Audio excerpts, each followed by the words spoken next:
Everybody. I'm Wendy Dietzler, Director of Events and Education for Trade Press Media Group, and thank you for joining today's webcast, How to Unlock Maintenance Success with a Culture of Collaboration. As you heard my colleague Emily mention earlier, our presenter today is Miguel Ramos, COO and founder of Limble CMMS. Miguel has a bachelor's and master's degree in mechanical engineering, and the first 8 years of his career were focused on Class 2 and 3 medical devices, where he was involved with the entire production process, which include designing products, creating production lines, managing production teams, and maintaining production equipment. Today's learning objectives are: review what developing a collaborative culture in your maintenance team really entails, discussing clear steps to build and optimize a maintenance plan with a team-based approach, and learning how software encourages collaboration and helps teams achieve their goals. I'm going to cover a few more housekeeping details before we get underway. We do, again, as Emily said, encourage audience questions throughout today's webcast. To submit those questions, you're going to navigate your mouse to that Q&A button at the bottom of your screen, type in your questions at any time, and we'll get to as many as time permits, probably more toward the conclusion of the presentation. But first, we've got a question for you. In a moment, you're going to see a poll question pop up on your screen. We'd love for you to take a look at it. Go ahead and review it. And we'll have the results of those elements shortly. As you are considering that poll question, you may also want to know a few more details about today's event. One is that we are going to record and archive this on facilitiesnet.com/webcasts, and that after the event, you will also receive an email that includes the slides from today's presentation, as well as a link to that archive. You'll also receive a CEU assessment. If you click and complete that assessment, we'll send you a CEU certificate for use in follow-up with your credentialing. All right, I think we've had some time to look at that poll. So let's go ahead and close that out. And I'm going to bring Miguel on board to have a look at those results and see what he can say. So Miguel, let's take a look and see what the poll says. Great, I love this. I love seeing that 3 people here said that they had a very strong culture of collaboration. That's fantastic. The majority of people are in the strong, okay, or needs improvement section, which is great. We're all here to learn and hopefully be able to level up a little bit more. And so I love seeing this. Great. Okay. All right. Over to you, Miguel. Let's see what we can do and make those poll numbers climb a little higher towards the collaboration side. Great. I love it. Okay. Well, to start out, thank you so much for that great introduction. And as Wendy said, today our goal is to talk about how to unlock maintenance success with a culture of collaboration. And the first thing I think we should talk about is, what does it mean to have success in maintenance? These are my thoughts on that. The first is, I think that it means achieving our goals, whether that's the team goal, the company's goal. We have goals that we need to meet in maintenance, and I think that's a big part of success. Another one is a good working environment. We spend a lot of time at work, and we shouldn't be spending time at a place that we don't feel like it's a great environment for us. So I think that's a big part of success. That's another thing that we're going to be talking about today to create a better environment for ourselves and for our coworkers, and hopefully even in the future for ourselves. We all want to do quality work. That's one thing that I love about working in maintenance, is that everybody I work with, they care about a job well done. I've never talked to anybody in maintenance that's like, yeah, I like to just barely slide by. Everybody is proud of when they do a good job on their work. And so that's another part of maintenance success. And then another big piece is progress. We all want to look forward to something better in the future. And I think that's one of the big elements of work that can be overlooked. Sometimes people say, hey, things are working today, let's just leave it. But we actually feel a lot more excited about work when there's something to look forward to. Now, all of these things are affected by a culture of collaboration. A culture of collaboration is going to help us achieve all of these things. And today, of course, that's our topic, culture of collaboration. So today, we're going to learn about a case study that I saw, that I've read about because it was before I was born. We'll talk about that. We're also going to talk about what a collaborative culture really entails. a system for making positive change in maintenance and collaborative culture in your company, and the most common problems that I see in maintenance today and how to solve them. So the first thing that we're going to talk about, today's topic, is on Coca-Cola, but not that Coke, this Coke. Now, I'm actually not familiar with this Coke. Again, this was before my time, but if any of you are familiar with this, there was a time that Coca-Cola, the management, I should say, of Coca-Cola decided, let's try something new. Let's change our great recipe of Coke to something that's even better. They did some initial tests and saw that if they made their Coke a little sweeter and changed a few things, that the overall taste was more preferred by people. Well, it turns out that this is one of the most spectacular fails in business history.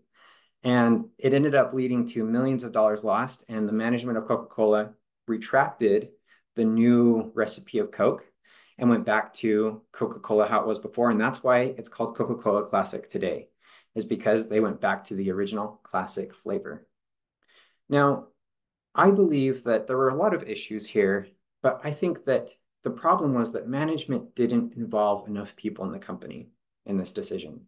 That if they would have really collaborated with everybody in the company that had a good understanding of what this change would entail, I think they would have realized that they would have lost a lot of money on this and it wouldn't have been a good idea.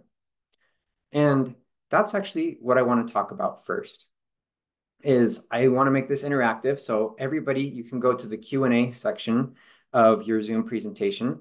And I would like you to write about a time that you saw management fail on a part of a project.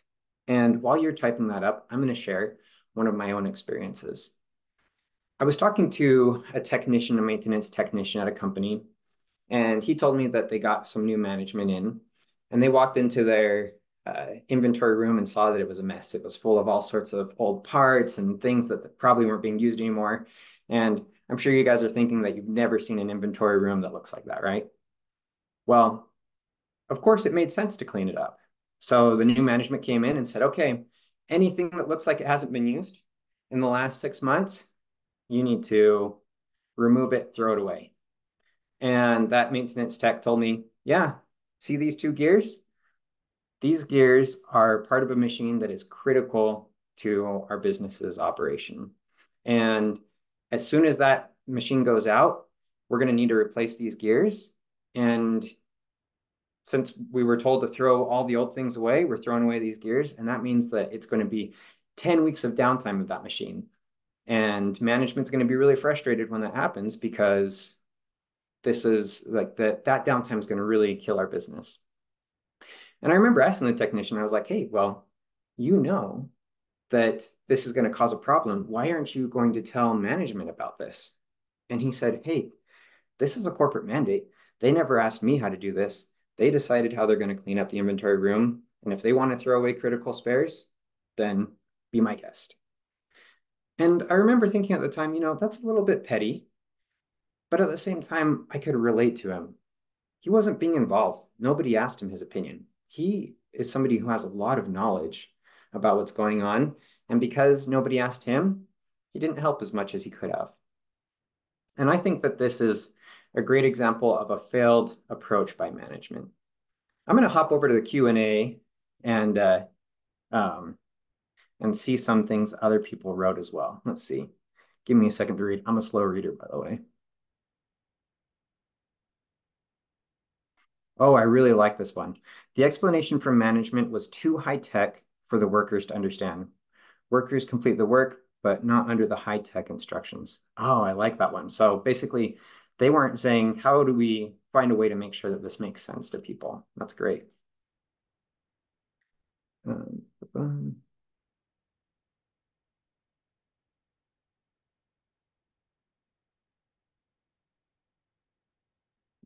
guess have some great experiences here. I'm just going to pick a couple of these.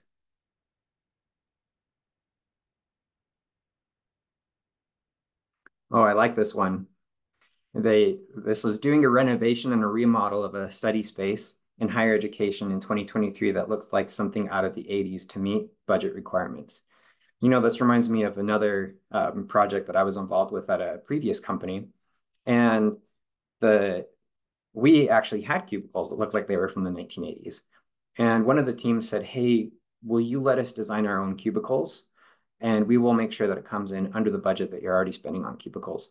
And they found some great things, and it looks so modern and clean, and it turned into a really beautiful space.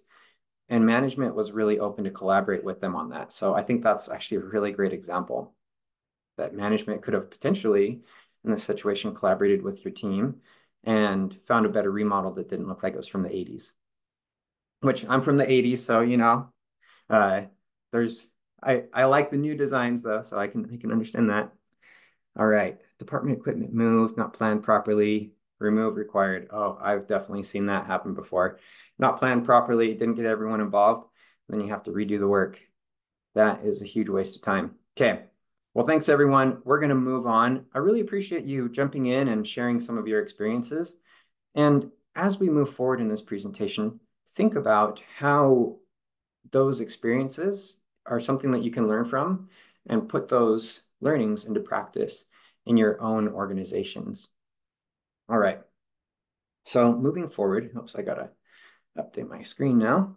Okay, so I really wish that there was a class on creating a collaborative culture. If you guys know of a school out there that teaches it, that would be great. Let me know. But as far as I'm aware, there isn't. So hopefully in this presentation, I can share some things that will actually be helpful in along these lines of helping you make some collaborative changes that really help your company move forward.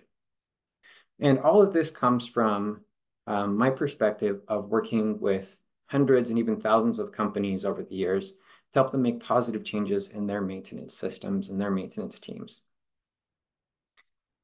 All right, so one thing that I have noticed is that collaborative culture doesn't solely come from new software.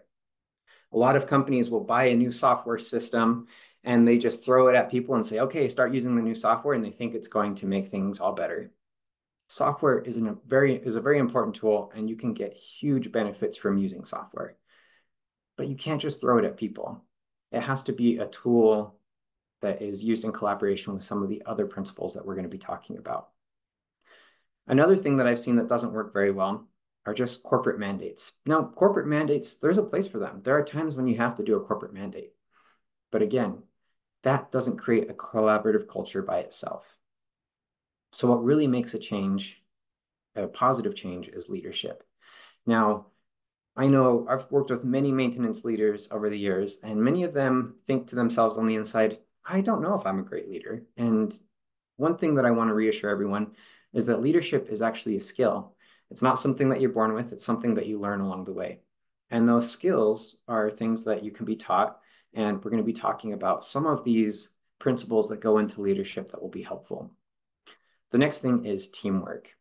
And you really can't create really positive, great changes without teamwork. And again, in this presentation, we're going to be talking about how to get your team working together. So we talked about principles. Here are the principles that I find to be very helpful. The first one is that people both hate and love change. And you're probably asking yourself, wait, how is that possible? How can it be both at the same time?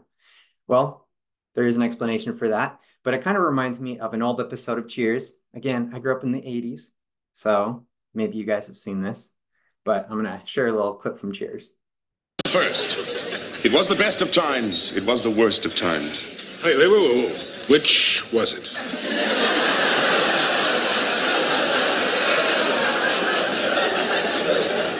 Just stay tuned, Norm.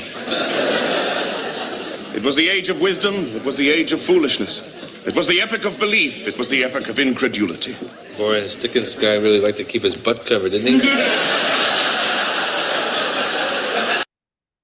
Okay, well, by saying that both people love and hate change, I'm not just trying to cover my butt. There actually is an explanation for this. So, in my example, I have two examples here. In example one, let's say that your car is going to be traded in for a new car, but you don't know what vehicle that's going to be. Are you going to be excited about that change? Well, you don't know what that new car is going to be. Maybe it's a car that you've always wanted. Maybe it's a car that you're going to hate. Maybe it's a car that is nice, but doesn't meet your needs.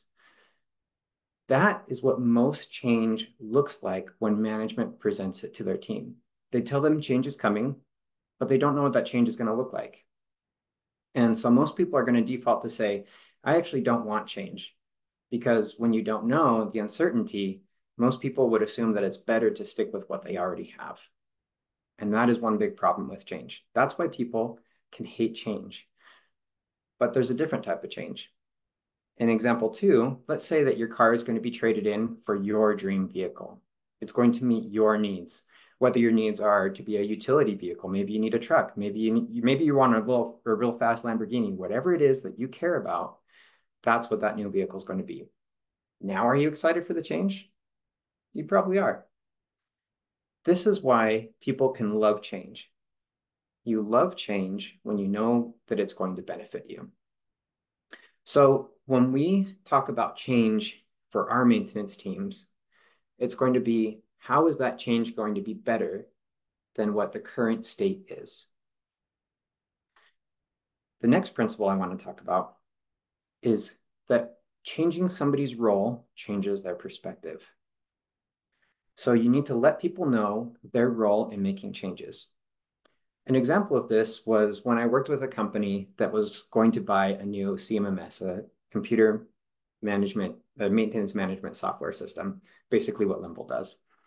And what they did is they knew that one of the people on their team was not a tech-savvy guy. He did not like new computers, new technology, anything like that. And so the maintenance manager approached him and said, I need your help. I am going to be adding a new maintenance system, and I want you to help me decide which one is the easiest one to use. I know that you don't like apps. I know that you don't like software.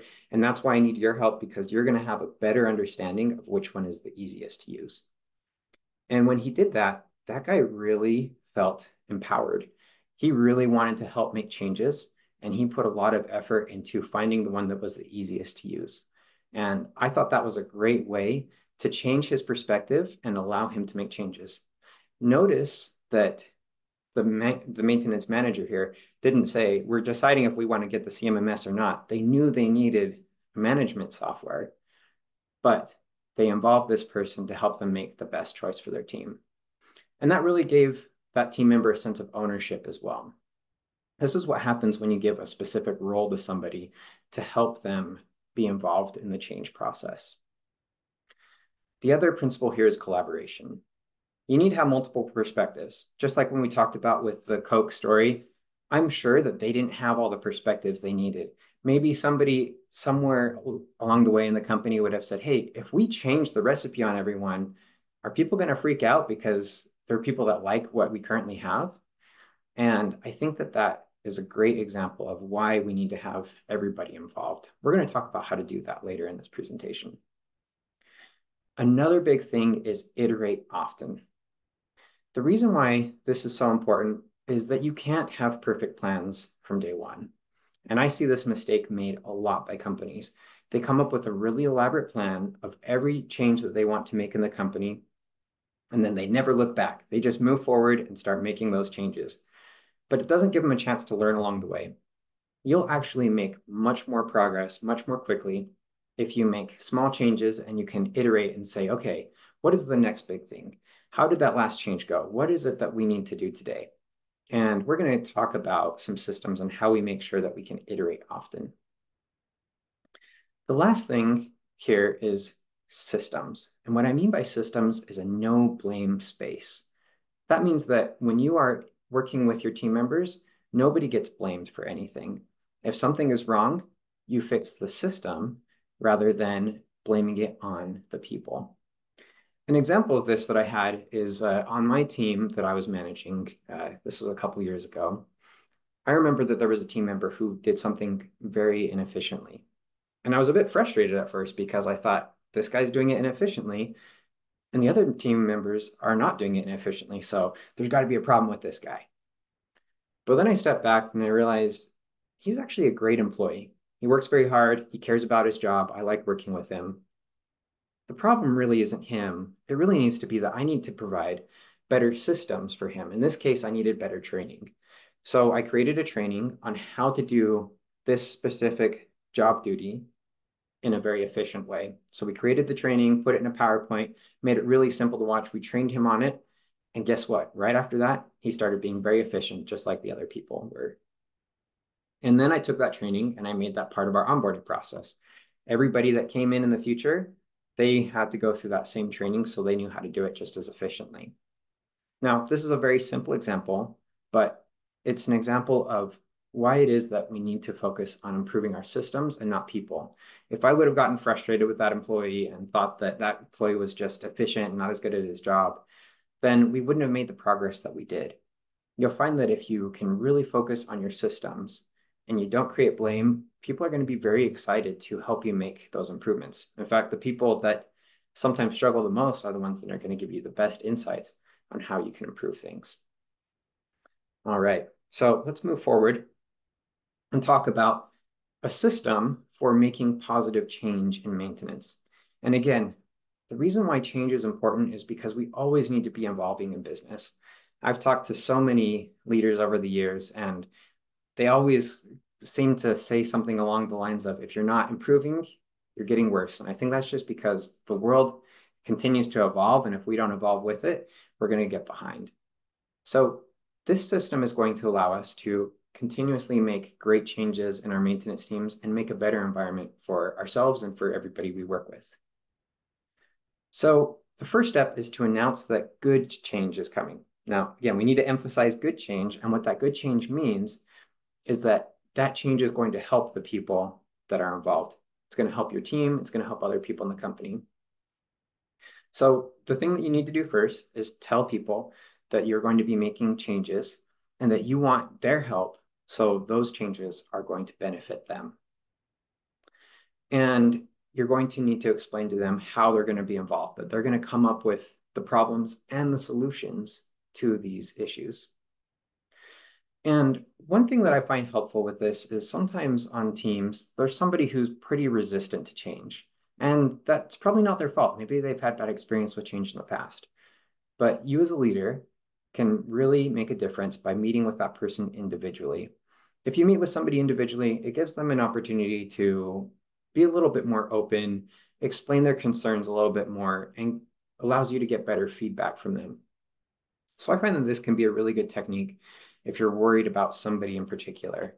And then if you're not, because if you do it in a group setting, sometimes they sit back and they're quiet and they think about all the negative things that they have to say about it, but they don't share it.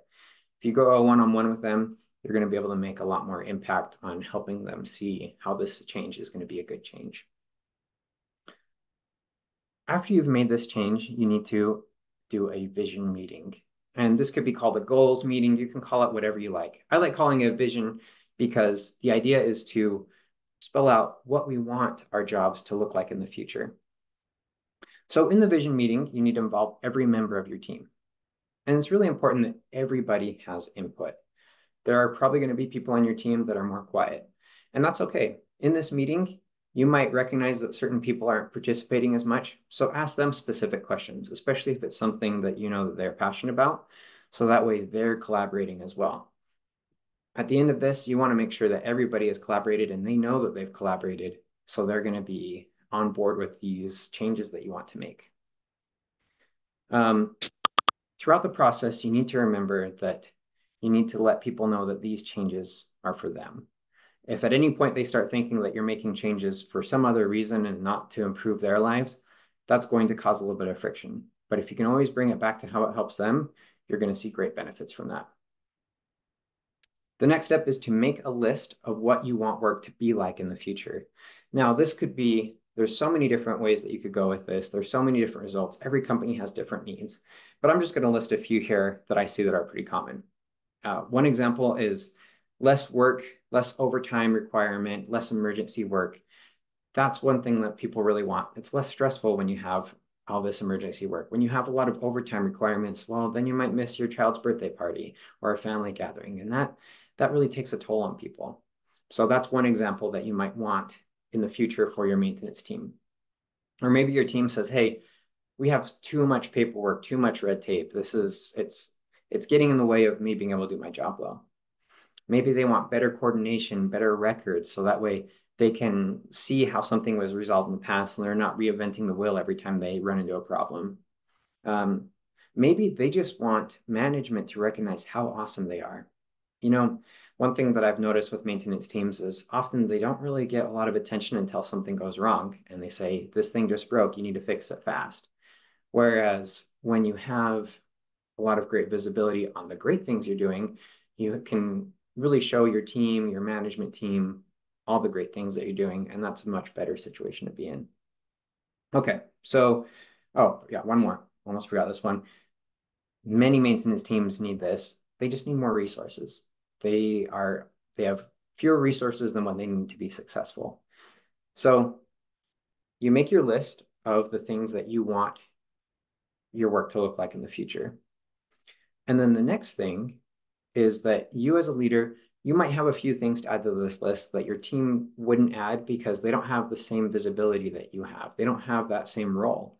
So one example would be that maybe a key performance indicator that your department needs to hit, for example, a response time to problem tickets, or if you're in manufacturing, a certain amount of downtime percentage, something like that. And again, if you're going to bring up something that your team doesn't see as a need for them, it's important to show how this is going to help them.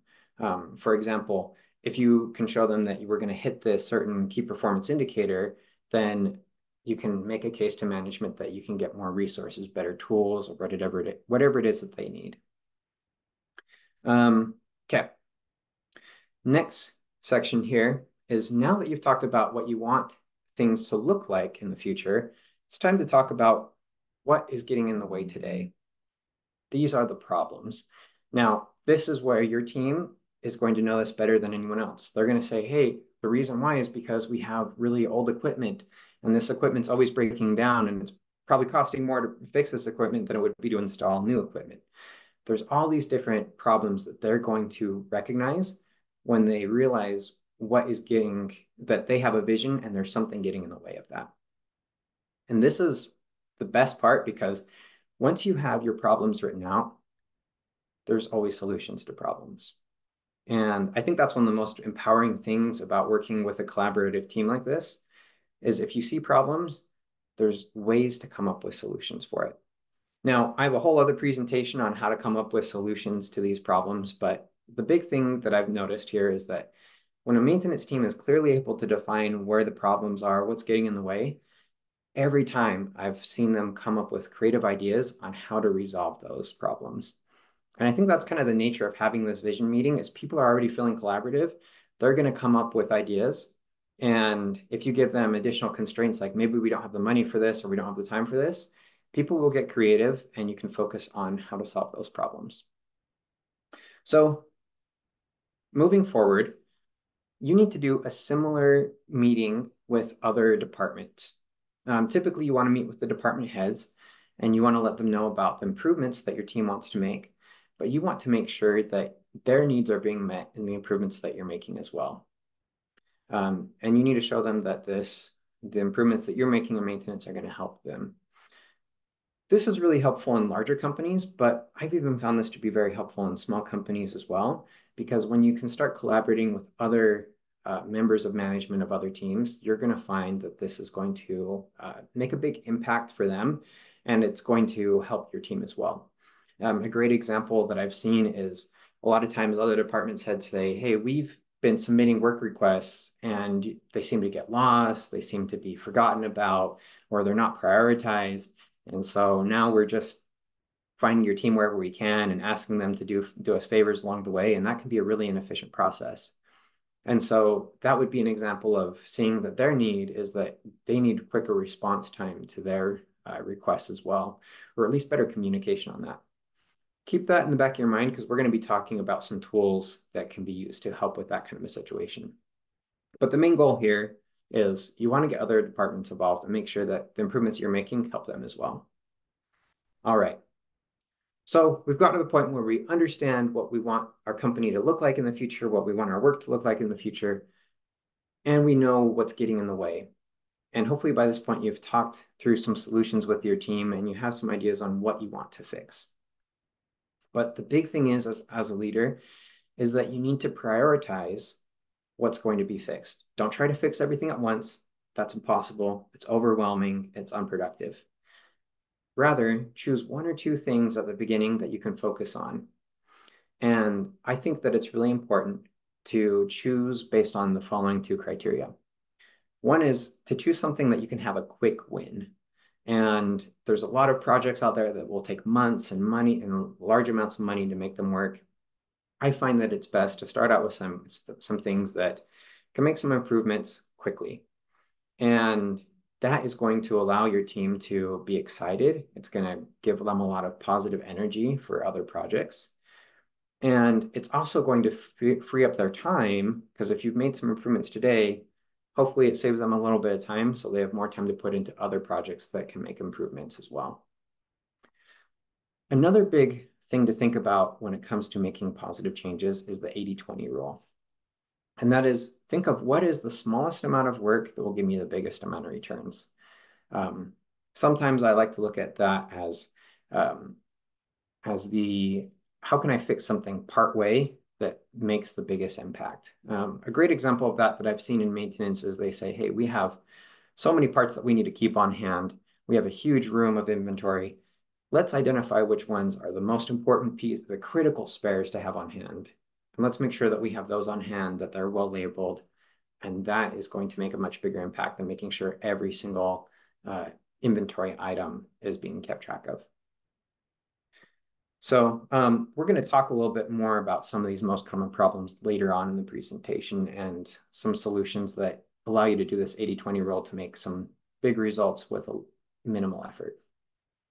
All right. The next big step is, so if you remember, we've talked to the team about what we want things to look like. We've talked about what's getting in the way. We've talked about some of the changes that you're going to make and making sure that you're making, you're prioritizing the right changes. Now what you need to do is iterate often. And the best way to do that is a weekly review meeting. The goal of this meeting is to keep the vision and the priority. It's to continue learning. It's to show your team that they're being heard on a continuous basis. So the best way to do this meeting is same time every week, whether that's a Monday or a Friday is typically what I see.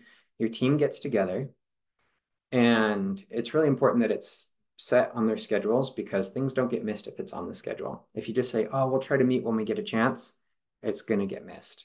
Things come up. You need to put this as a priority.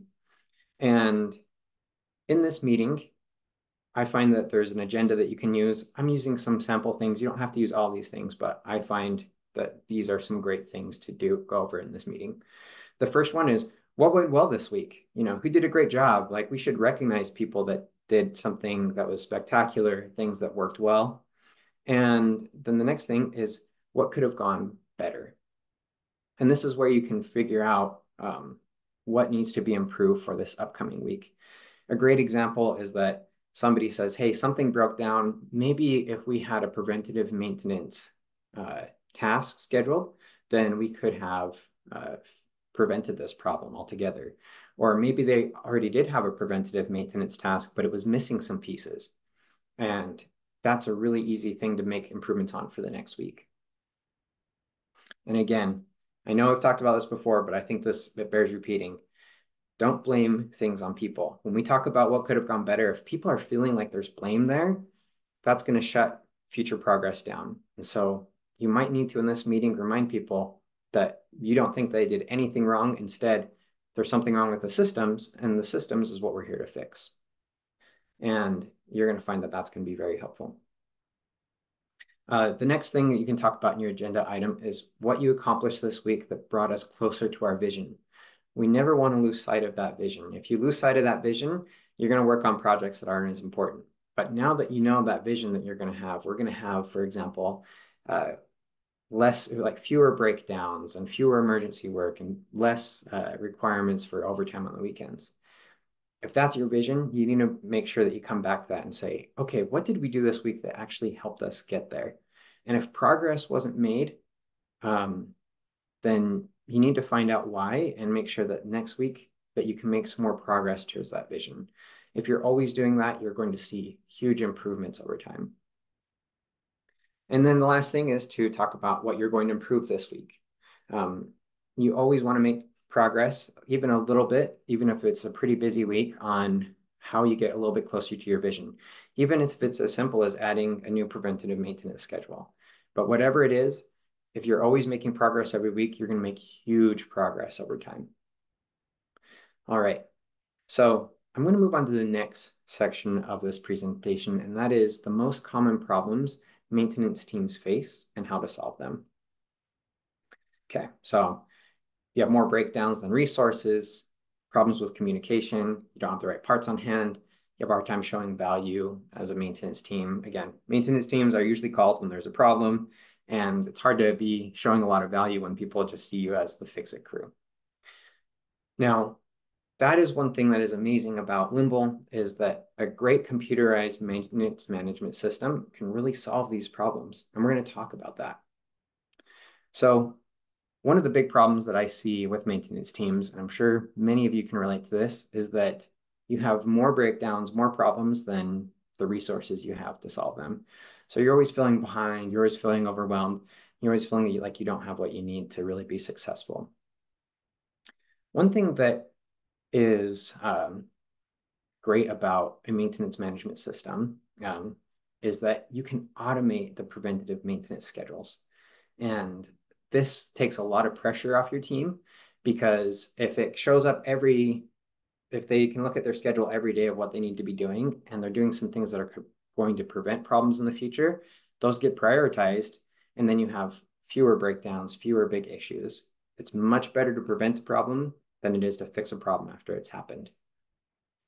And this is where efficiency can really be boosted by a maintenance management system.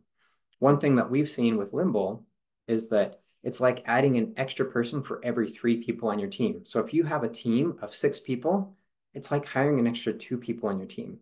That is a huge efficiency boost.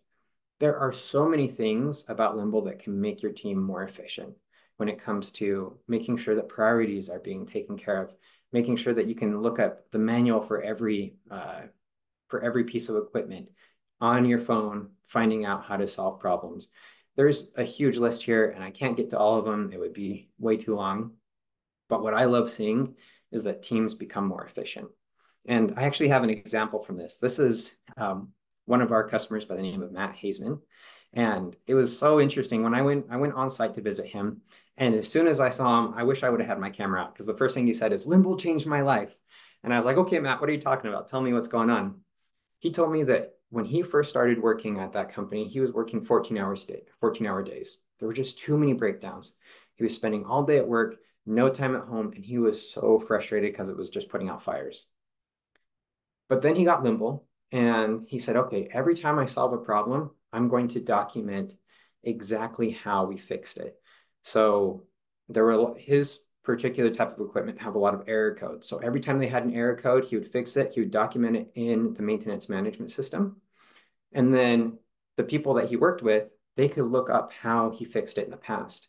And basically, he made it super simple for his team to do that, as well as preventative maintenance schedules. And there were so many other things that came from adding Limble to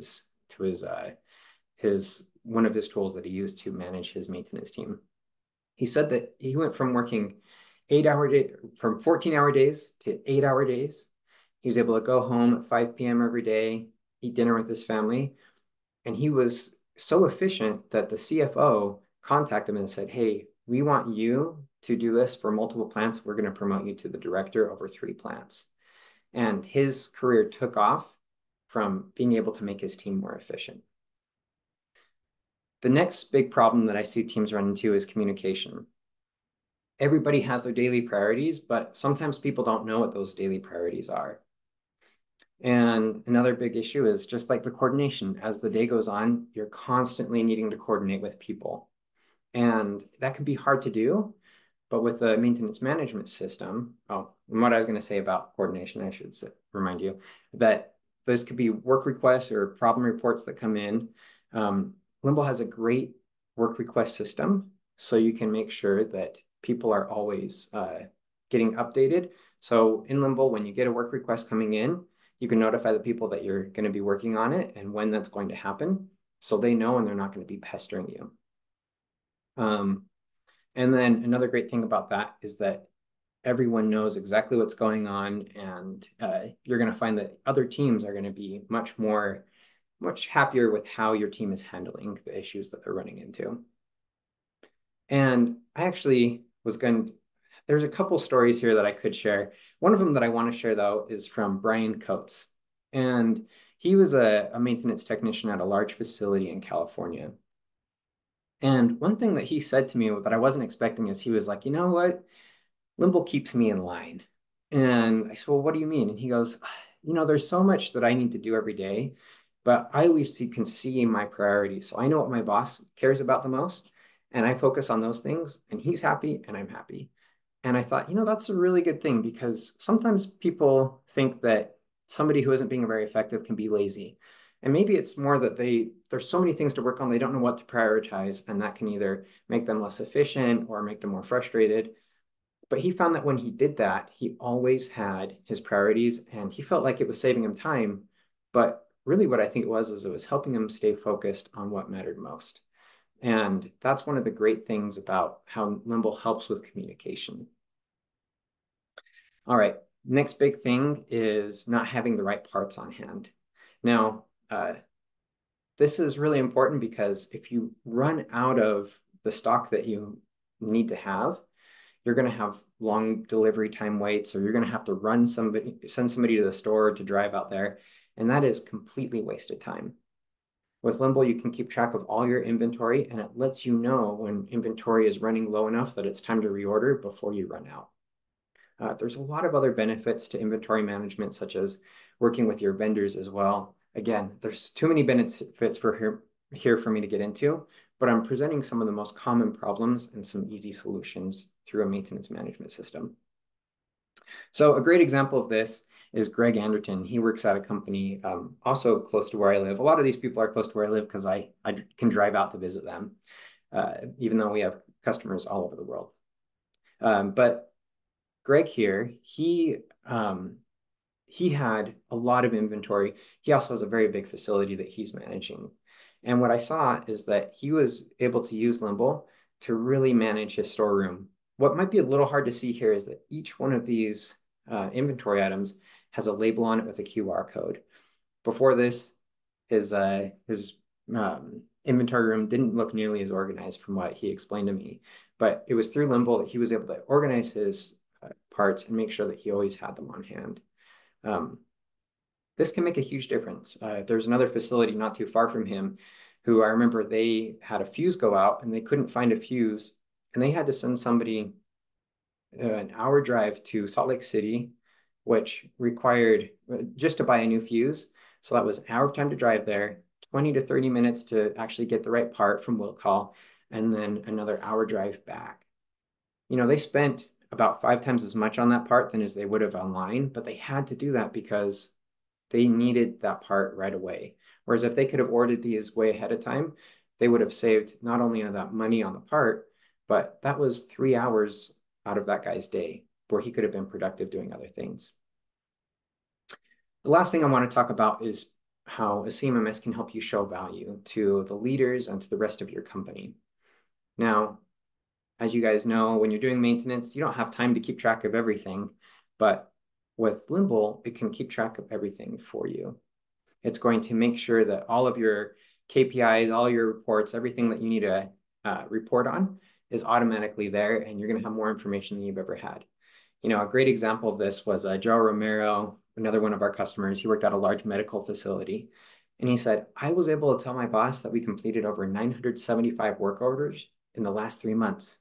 He said that before this, he never had any proof. He felt like he was always busy, but it was hard to explain to his management how big of an impact they were having.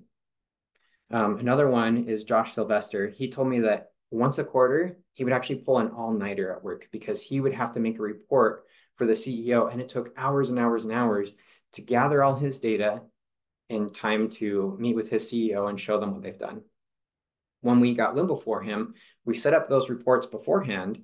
So when it came time to give that report, all he had to do was hit print because everything was logged as his team did the work. Okay, so we've talked about a lot today. So let's do a quick recap. It's important to create a collaborative culture of leadership and teamwork. And that needs to be done through making sure that everybody's involved. Another big principle is that people like change when they know how it benefits them. If you want to involve people, give them a role in making that change. That's going to empower them and get them involved. Iterate often. Don't come up with a giant plan. Make some changes today, then reevaluate what's the next important thing. You're going to make much faster progress that way. No blame on people. It's about improving systems. The people that you work with are probably hard workers and care about their job. It's probably not them. It's probably the systems that need to be improved. The big process that we talked about today is to announce that change is coming, to hold a vision meeting, to meet with leaders from other departments to understand their needs as well, to prioritize what you're going to fix next, and then to hold a weekly review meeting so you continuously improve and iterate every week. And then lastly, we talked about a tool that can be helpful. A computerized maintenance management tool is one of the tools that can help you solve the most amount of problems most quickly. You know how we talked about making those quick wins? A maintenance management software can be that quick win for so many problems. You can do more with your current resources. You can make better communication and make that easier. You can help, you can make sure that you have the right parts on hand and that they're there when you need them. You can also show value to your company by getting all the data of what your team is doing. And one thing we haven't even talked about is how much that data can help you make better decisions in the future. But that's for another day. Well, if any of you are interested in something like this, Limble is actually 100% free. You can get a full system of Limble for free, unlimited time. But you can also get a demo if you want somebody to help walk you through that. So feel free to scan that QR code if you're interested in that, or you can request a demo as well. All right, so let's get to the Q&A portion. Are there any questions from anyone about what was presented today or any other questions that you have? Tell us what's on your mind. We'd be happy to talk about it. Thanks, Miguel. We do have a question right away, and I think you can navigate back to that recap slide. I think that really is a helpful place for us to stay for a moment. Yeah. You know, as I guess straightforward as that content is, it is something that I think we could all benefit from reviewing again. And I really appreciate some of the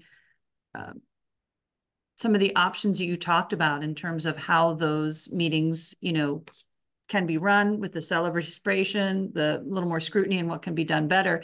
But then this review process really helps people kind of drive home some of their opportunities. So there you go. Great. Is this the right slide, by the way?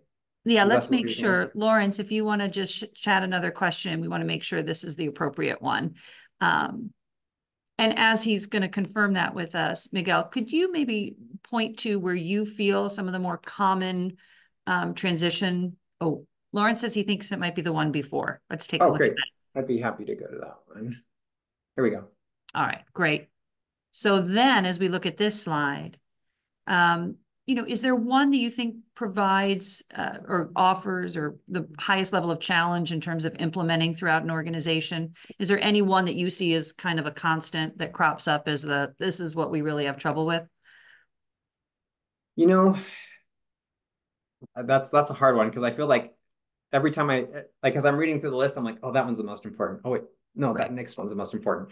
So yeah, it's hard. You know, one thing that I have seen, I was going to talk a little bit about this when it comes to blaming people, is there are times when somebody is at fault, and it might be time to, you know, talk to that person, maybe some disciplinary action in some extreme cases, or even more so, that you might need to let that person go. So there are times when it is time to blame someone, but that is more, well, I shouldn't say blame, there are times when somebody's not the right fit. But that's typically when somebody is either not trying, or even if they're trying, they're just not going to be able to get the work done well. In that case, it's time to think about maybe a different role for that person. But with that being said, I think that is less common. And the bigger thing is saying, okay, I need to be mature enough to realize that the systems that I have are not perfect, and that's okay. And with that knowledge, I'm going to make things better. I'm going to make things easier for people. So somebody that even is less good at their job can be very successful here. I think that's really hard to do as a manager because you have to be a little bit introspective and not let your pride get in the way and realize that something could be done better. Um, a great example of that is I've seen a lot of companies say, oh, everybody has their own way of fixing this one thing. And find out who's doing that the best, and then document that and make that the standard practice. And it's probably not going to be perfect. Maybe you need to iterate and improve that practice. But that's going to be a much better system than just letting everybody kind of figure out their own way of solving the same problem. It's interesting because I think sometimes we hear the word process and we think of a very technical approach to solutions, but this has a very human side to it. And I find that to be, somewhat interesting. And I think it might be news to a lot of us in the audience. Yeah, We I did like that have, because when you say yeah, process, you're right, but it's not necessarily a software. It's not necessarily, there's so many different things that be considered a process. Um, One thing that I found really helpful with our team is that we create, we have a software where we have lists of everything that needs to get done in certain ways, and a CMMS is a great tool for that in maintenance. But make that list, make it in order, think about what that is. Another great process, for example, is just how people go about their day. One way to do that is if you have a maintenance management software, you can say, okay, at the beginning of your day, you look at what the priorities are on your list. You gather up all your tools, you gather up all your parts, and then that way you don't ever have to go back to your desk and you can go from item to item in the priority order. And another great example of a process in maintenance that I find really helpful is people often get interrupted throughout the day. People tap on their shoulder and say, hey, can you fix this thing I have over there? And a great process here is to say, hey, I would love to help you with that. However, I have some priorities that I need to take care of today. Will you submit a work request through Limble so that way it goes to the right person and it gets allocated to the person who can do that the fastest. And then that way, as a maintenance worker, you're not getting interrupted and getting slowed down. And then that person's going to get help faster and everything's going to be more efficient. That's another great example of a process that's not technical, but makes a big impact. it sounds like a nice balance. You've talked about that weekly review meeting, but this lets you go drill down a little more into the day to day. So I'm wondering if you have any other nuggets for how some of those smaller ways to motivate teams on that daily basis goes forward. I think that's a great example. Are there any other examples that you can share, Miguel? Yeah, I think that you used a great word, which is motivate. How do you motivate change? How do we do that with the team? And I think every team's different. Some teams respond great to like challenges and like prizes. Whereas other teams are going to look at that and feel like that's a little bit juvenile. So it depends what your team needs. But I think that everybody is motivated by their lives being easier. And so I think that when you have that review meeting, a great additional question you can ask is, what should have been easier this week that wasn't? Or what was something that irked you a little bit? And you can talk through that. And sometimes it helps to just let somebody get it off their chest and everybody goes, yeah, that is a little frustrating. Right. But sometimes you can come up with a solution and say, we can make this a little better. And a great example of that I already shared was, people are always tapping on my shoulder to say, will you fix this thing over here? And you're like, I didn't bring the tools for that. I'm in the middle of a project. But you want to be a nice person, so you stop what you're doing. But in the end, that makes you less efficient throughout the day. Most workers that I've talked to, they really like to be efficient. They love getting a lot done during the day. It makes them feel good. People think oftentimes that maintenance workers would love to have a day just being leisurely and kicking back. In practice, I really don't see that. I see that people actually feel much more energized when they feel like, yeah, I got a lot done in today and there weren't nearly as many hiccups as there could have been. That is motivating. Yeah, it's definitely relatable, I would imagine, to a lot of people on the call today, Miguel. I'm going to answer one question that came in because I think I can answer it, but then I'm going to make you answer the harder ones. The question is, are we going to get a copy of these slides? Yes, all our attendees will receive an email either later today or tomorrow with links to both the presentation content as well as the archive. And don't forget, you also can achieve CEU credit for this presentation as well. Okay, that was the easy question. Back to you, Miguel. A couple questions have come in, and I think we can kind of combine them. The first one is, how do you change culture? So, like I said, that's a tougher question. But Lawrence also commented, sometimes the C-suite leadership needs to maybe have a mirror. We've gotten some amazing tools here about creating that collaboration within the team and creating both autonomy and accountability. How then do we move that up the ladder and into that corner office? Or how do we at least talk about it, start the discussion? Oh, these are great questions. I actually do want to address that first one. How do you change culture? That's a big one. I think that changing culture is it's something that we all need to be doing to some degree. We want to be improving culture. So if you think, oh, I need to change culture and other people don't, the answer is probably everybody needs to change their culture and make some progress in some way. So when you want to change culture, it's actually, you can do that. You can follow the same process that we're talking here. The process that we outlined today is a process of changing culture. It's letting people know, I want to make some changes and I want these changes to be better for you. I need your help. It's going over the same steps that we talked about. You're going to find that that's going to get people to change. Another thing to think about when it comes to culture is what you tolerate. So, for example, if you have this weekly meeting and people are showing up late, and if you're tolerating that, then you have created a culture of it's okay to be late to this important meeting. Actually, maybe the meeting isn't important because it's okay to be late. So when it comes to what you tolerate, if you really want to be doing this, you need to make sure that you're getting those people's inputs and that you're listening to them. And that when you have that meeting that you say, hey, Jerry, I saw that you were late today. This is really important because I want to make changes that improve work for you. But if you're late, it makes it more difficult. Will you be on time to the next meeting? Changing culture is something that happens little by little. But what's important is if you can show people that you're here to help them and you can collaborate in the ways that we've talked about today, you will see an improvement in culture. Fantastic. Yeah. Thank you, Miguel. Again, something I think we can all take to heart, can all have a stake in that. So I'm going to move over to that second part of the question and just mention we probably have time for this and maybe one more question with Miguel. But the question was, that C-suite leadership, how do we make sure that they are aware of and integrated with some of these amazing approaches and processes that you shared today?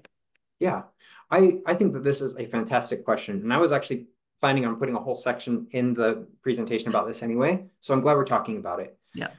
Working with the C-suite is something that is difficult for many people in maintenance because you are going to require that they spend money. And most of us in maintenance, we're not salespeople. We don't have that background, but that's okay.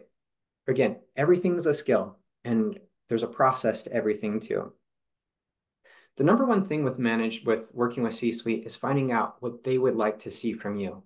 This is a hard conversation for a lot of people because they basically have to ask, what is it that you don't like about what we're doing? But if you can set your ego aside and say, how can we improve? What improvements do you want to see? What do you care about? You're going to find that they're going to be open with you and that you're going to know what they care about. And when you know what they care about, that usually aligns with the things that you need. So for example, we're frustrated that these breakdowns are happening at the worst possible times. And then you as a maintenance manager are probably going to know what you need to have fewer breakdowns. Maybe you need to have better preventative maintenance and you need a computer-aided maintenance management software to make sure that you're on track of all that. Or maybe you need newer equipment and you can say, okay, I see that that's what your goal is. I would love to deliver that. Here's what I need to deliver that. And they're going to be able to see that. And sometimes you need to talk about dollars and cents here. I see this a little bit more in manufacturing, a little bit less in facilities, but the same principles apply. Sometimes you have to say, okay, we're spending $3,000 a year on maintaining this piece of equipment. A new piece of equipment costs $4,000. It's probably worth it to just replace it. And here's what's great about a system like Limble is it's going to keep track of all your expenditures for you.